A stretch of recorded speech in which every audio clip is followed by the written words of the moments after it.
químico ni terapéutico en drogas. Yo solo lo trato con el péndulo y el paciente mejora. ¿Ya? Okay.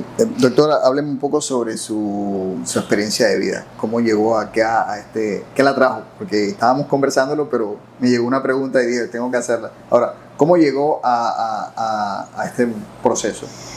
Bueno, la verdad es que a este proceso llegué por lo que te comenté de mi enfermedad. Sí. O sea, sobre esa experiencia. Era una mastitis crónica, granulomatosis idiopática en la mama derecha, embarazada de mi segundo bebé, empezando el embarazo. Y el comportamiento era bien agresivo, como un cáncer infiltrante de mama. Muy agresivo, la mama se me pudrió, o sea, literal, sí. Se pudrió. A mí no me encontraban nada. Y yo recuerdo que para ese tiempo yo tenía muchos resentimientos, rabia, inclusive esa rabia convertida en odio por tanto daño que yo consideraba daño que me habían hecho. ¿Sí me van a entender? Ya ahora yo no pienso de esa misma manera, pero en esos momentos pensaba así. Y entonces esa represión de la ira y del odio me pudrió. La rabia tiene ese efecto, pudre, daña, ¿sí? El miedo te vuelve estático, te paraliza.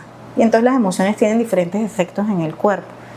Y yo tenía mucha rabia, mucho resentimiento y sobre todo mucho dolor. Entonces yo siempre he dicho que esas dos emociones no se deben combinar, porque la depresión, el dolor te deprime el sistema inmunológico, el sistema de defensa. ¿Quién te protege si está deprimido?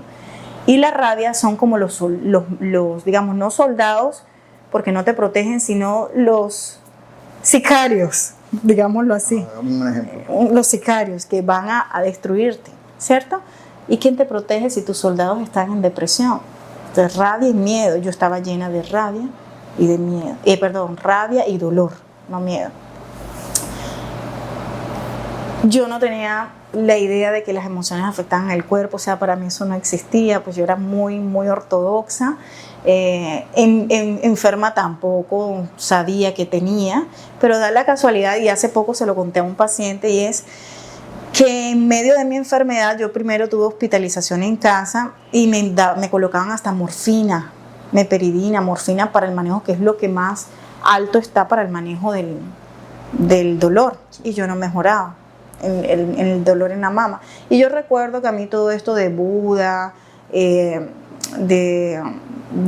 digamos, de imágenes orientales, de sonidos zen, yo pensaba que eso era demoníaco, o sea, que eso no era de Dios. ¿Sí me hago entender? O sea, tú sabes que a uno le meten, uno crece con una estructura mental alrededor de todo lo que los padres te enseñan. Sí, por nuestra cultura acá latina, que nos enseña que venimos de Dios y que no creamos en otro tipo de figuras, sino que solo hay un Dios, que nos creó el cielo, la tierra, nos creó a nosotros. La religión. Exactamente. Entonces, a mí me daba miedo, sinceramente me daba miedo. Entonces yo veía un Buda y a mí me daba miedo, y decía, esto tiene que tener pacto con el diablo o algo así.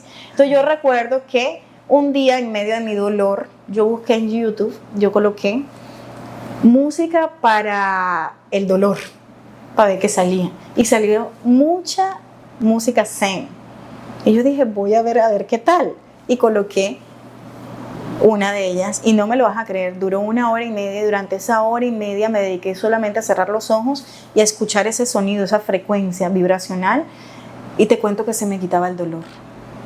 Se acababa la frecuencia, 1 hora y media, y me empezaba el dolor. Entonces volví a colocarlo y se me quitaba el dolor. Y yo decía, ¿esto qué es? Entonces me va a tocar estar todo el día escuchando música zen para poder estar bien, porque cada vez que no la escucho me da dolor y no me lo quitaba nada, solamente esa frecuencia. Y así empezó, digamos, así empezó. Eso fue lo que me hizo como que cuestionarme, ¿por qué se me quita el dolor con la música zen? Vuelvo y te digo, aún así, a pesar de estar escuchando eso y empezar a como a cuestionarme, no cabía en mi cabeza que mi enfermedad era a nivel emocional, mental, no, o sea, yo seguía con que la enfermedad, y finalmente terminé hospitalizada, duré 3 meses en donde pues, los médicos no sabían ni qué tenía, me hicieron de todo, me operaron 10 veces, la mama, y nada, o sea, no se sabía qué tenía, o sea, no se sabía la causa de la enfermedad, y como no era cáncer, tenía el comportamiento del cáncer, pero no era cáncer, no sabían qué hacer. Finalmente terminó viéndome un oncólogo, mastólogo, y me dijo, doctora, lo siento, pero hay que hacerle el manejo como si fuera un cáncer, es decir, hay que quitar la mama, los ganglios axilares y demás. Y yo dije, no. Yo dije, no, doctor. Yo de ahí salí deprimida, peor de lo que estaba. Y yo recuerdo que cuando yo salí de allí, llegué a mi casa, me encerré en un cuarto, empecé a llorar y empecé a gritarme, a cuestionarle a Dios que qué me pasaba, que me ayudara a encontrar la causa de mi enfermedad, que si el problema era yo y no los demás, porque es que eso me estaba pudriendo y dañando y yo sentía que la causa estaba dentro. Una semana después meses después, me encuentro con un doctor que también hace radiestesia y también es discípulo de mi maestra Mica.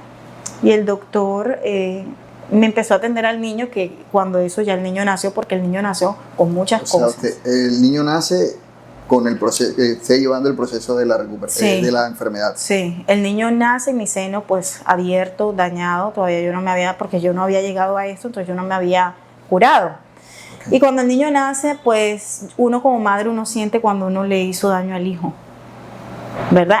Indirectamente, porque mi intención no era hacerle daño a mi hijo, pero yo me sentía tan mal que mi pobre hijo recibió en el embarazo toda la información emocional mía y terminó afectándose. Sí. Y aquí viene otro tema importante y es el hecho de que las madres afectan emocionalmente a sus hijos de acuerdo a cómo pasa en el embarazo. Nosotros transmitimos esa energía. Exacto.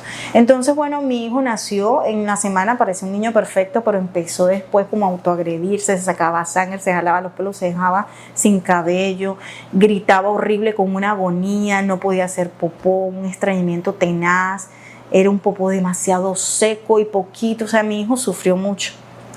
Y me encuentro con este médico, con este doctor, yo quise ir allá y él me ayudó a resolverle el problema a mi hijo. Pero ya después de como de 3, 4 meses que él lo trata, el niño vuelve a lo mismo. Entonces él me comenta, viene la doctora Mica a Barranquilla. Y yo dije, voy a ir a donde la doctora y empezar a experimentar por este lado de la medicina, a ver qué tal. Y así fue.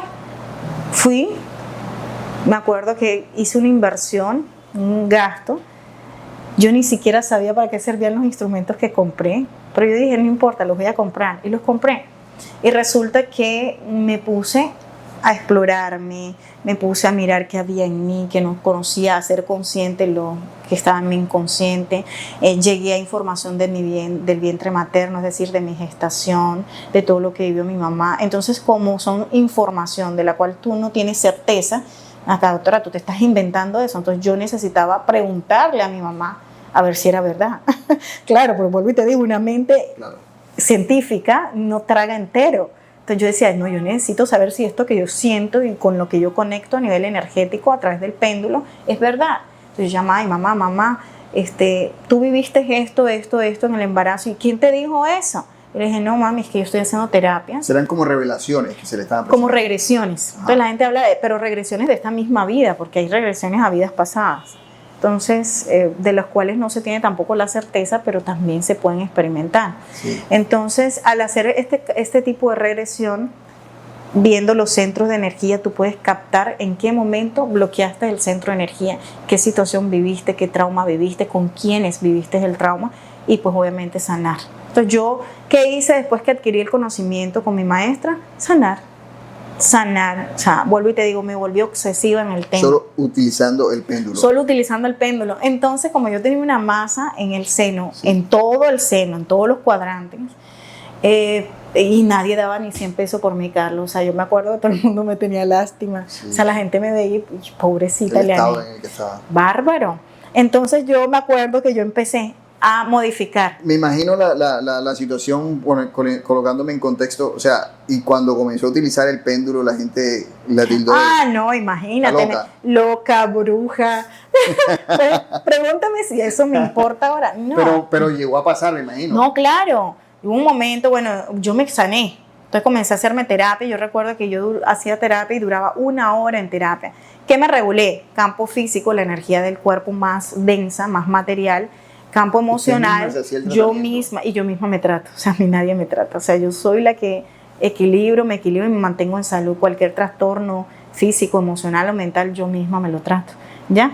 Igual que la salud de mis hijos, me encargo yo, la de mi pareja también, aunque él es muy buen médico también, pero él hace otro tipo de terapias, que también hacen parte de las medicinas alternativas y que son muy buenas, que es la acupuntura, ¿ya? Y bueno, en fin, entonces empecé yo a hacerme las terapias, Carlos, 1 hora, 7 días, todos los días 1 hora. En la masa al siguiente día más blanda, y era una masa muy dura. Al segundo día más blanda, al tercer día más blanda y menos grande, al cuarto, al séptimo día no había más. ¿En una semana? En una semana, tratándome todos los días 1 hora. ¿En una semana se curó? En 7 días, en una semana. Entonces cuando eso ocurre, yo me quedo impactada, mi esposo también, todo el mundo.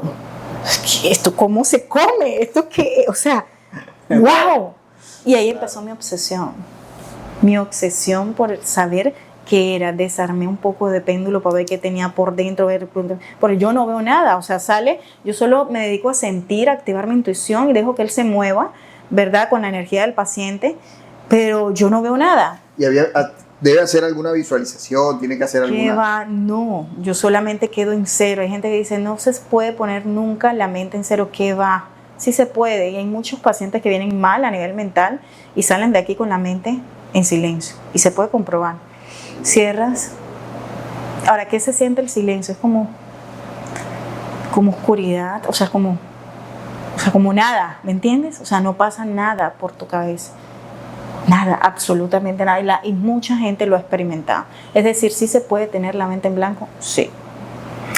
Yo me hice 7 sesiones y la masa desapareció, pero el seno quedó en retracción, es decir, con los huecos, porque a mí me hicieron 10 operaciones y me sacaban tejido, entonces el seno quedó hueco. O sea, yo me alzaba y miraba y eso era horrible. Y uno como mujer obviamente le afecta, claro, el autoestima, el hecho que uno tiene el seno así, la feminidad. Bueno, yo dije, no voy a ver más mi seno, porque yo cada vez que me veía en el espejo me daba dolor, me deprimía, me rechazaba el seno. El rechazo era para el seno y yo dije, no más. Voy a seguir viendo a ver qué más encuentro en mí. Y seguí trabajando más cosas y más cosas. Empecé a perdonar personas que les tenía odio, rabia. Dejé de tenerles odio, rabia. Empecé a ser amable con ellas, bondadosa, noble. Empecé a cambiar brutalmente, ¿ya? Y el seno en 4 meses, cuando me lo volví a ver en el espejo, hacer conciencia de que otra vez, me acordé del seno. El seno ya estaba perfecto, reestructurado por completo. Sí. Y yo dije, wow, mi conciencia ya no estaba en el seno. Mi conciencia estaba en sanar, en perdonar. Y desde ahí en adelante, pues esas personas que mucho daño me hicieron en mi vida, aún están conmigo y yo no las veo así. Entonces, por eso viene el término de médico para el alma. Eso que yo experimenté, que me transformó no solamente físicamente, emocionalmente, sino que mentalmente, quizás hasta espiritualmente, también lo viven los pacientes. ¿Ves? Entonces, ¿qué sucede? Que la gente dice, bueno, uno va por una enfermedad, por la cura de algo físico, pero finalmente terminas transformando todo tu ser. Entonces, la doctora no es una doctora convencional normal, la doctora es una médico para el alma, y de ahí salió el término médico para el alma. Doctora, a estas alturas que hemos visto todo esto, ¿es posible que una persona de alto riesgo sane sin necesidad de medicina tradicional? Ya viendo su... Vuelvo y te digo, si ya tiene medicinas, ¿para qué quitárselas si tú sabes, tienes la certeza de que ayudándole con lo que haces puedes sanar? No es necesario quitarlas, vuelvo y te digo, ellas se quitarán solitas, uno empieza a quitarlas cuando el paciente empieza a mejorar. Ahora, si el paciente, eso es muy también del paciente, ¿sí? Cuando el paciente dice, yo no quiero drogas, yo no quiero doctora, y digo, bueno, está bien, yo te hago el acompañamiento, y sí sano. Se han habido muchos casos que han sanado sin uso de drogas.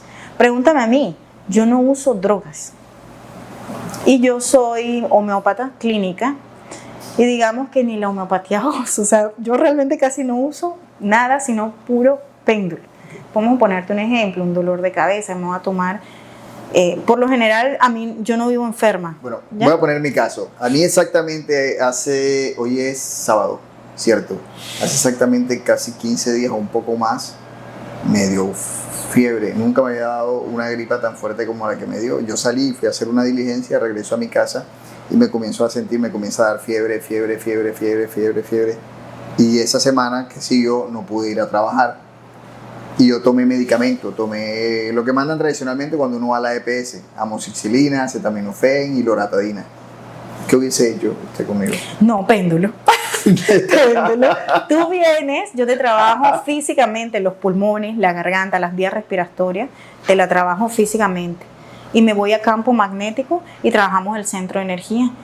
Y resulta que cuando vamos al bloqueo, miramos a ver que el bloqueo se está intensificando y por eso te da la sensación de infección respiratoria.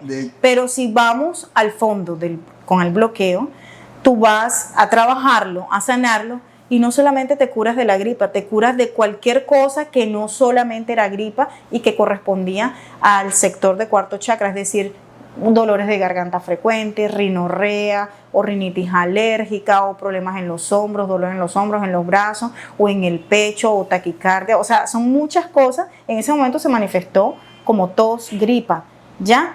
Pero se pudo haber manifestado ese bloqueo como con cualquier otro síntoma perteneciente a esa zona. Entonces, ¿qué sucede? Que lo hubiéramos trabajado y no solo te hubieras curado de la gripa, se te quita. Y vamos que a inmunoestimular, te hubiera inmunoestimulado, a trabajar tu sistema de defensa. Y ya que te curaste, pero no vuelves a recaer, no te afecta. Hay gente que se afecta de gripa cada ratico. Hombre, doctora, cada mes tengo gripa, me siento mal o amigdalitis. ¿Ven? Entonces a eso vamos. Si vamos a la raíz, no solamente a la consecuencia que sería lo que el cuerpo está manifestando, sino que vamos a la causa. Entonces no solamente te curas de eso, sino que más nunca vuelves a tenerlo. Wow. Entonces cuando vuelvas a tener algo así, ven y vas a ver que cómo te mejoras. Exactamente cómo se usa, muestra un poco.